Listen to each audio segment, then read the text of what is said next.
माननीय गिराशे मॅडम अधीक्षक सार्वजनिक बांधकाम विभाग यांना निवेदन दिलं होतं।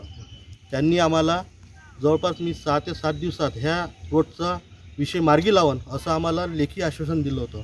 त्या अनुषंगाने 8 दिवसात सदर रोडला कुठल्याही प्रकारे सुरुवात झाली नाही।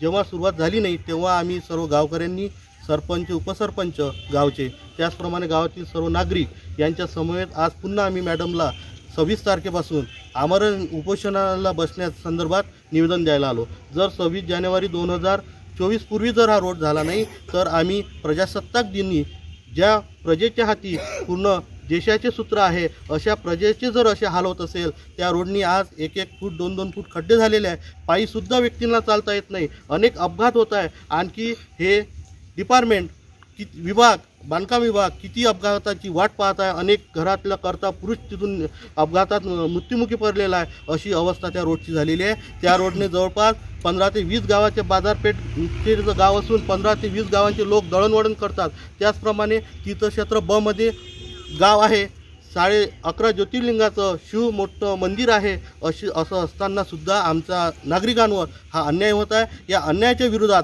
आम्ही येणाऱ्या 26 जानेवारी 2024 पासून वाटोळा शुक्लेश्वरचे सरपंच, वाटोळा शुक्लेश्वरचे उपसरपंच आणि ग्रामपंचायतचे सदस्य आणि त्यांच्या समवेत आम्ही सर्वजण या कार्यालयाच्या समोर पेंडॉल ठोकून तिथं आमरण उपोषणाला बसणार आहोत। त्या संदर्भात आज आम्ही आताच गिराशे मॅडमला निवेदनसुद्धा दिलेलं आहे।